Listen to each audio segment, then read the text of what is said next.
Welcome to today's episode. We're going to take a quick look at resilience, reinvention, and what it really means to chase a dream beyond titles and job descriptions in the world of healthcare. Joining us is an individual whose story spans 15 years in the medical field, from hands-on clinical work to leadership and ultimately a leap into the unknown. Welcome to today's episode. We're going to take a quick look at resilience, reinvention, and what it really means to chase a dream beyond titles and job descriptions in the world of healthcare. Joining us is an individual whose story spans 15 years in the medical field, from hands-on clinical work to leadership and ultimately a leap into the unknown. Thank you for being here. Thanks for having me. I'm excited to share my journey and hopefully spark some inspiration for anyone standing at their own crossroads. Let's dive right in.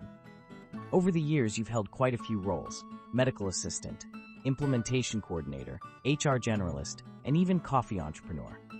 Tell us about that moment when you realized it was time for a change.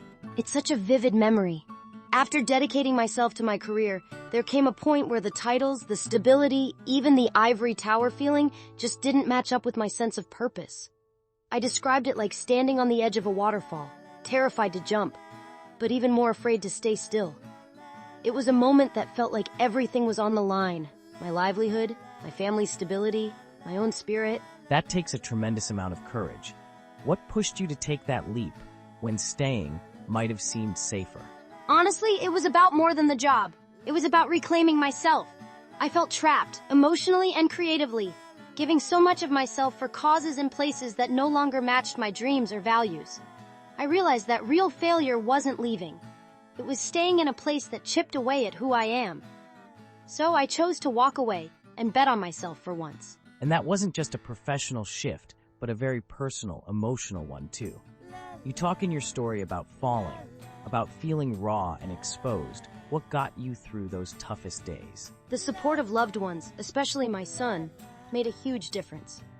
After I left, just hearing him say, "Don't cry, Mommy, it's over," helped me realize that the most important things don't change just because your job does. I also leaned on my own resilience.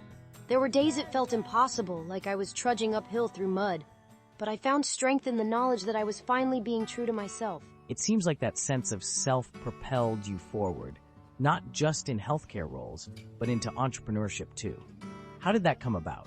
That willingness to reinvent myself led me to explore small business, selling coffee, learning a whole new set of skills, and understanding what it takes to build something from scratch.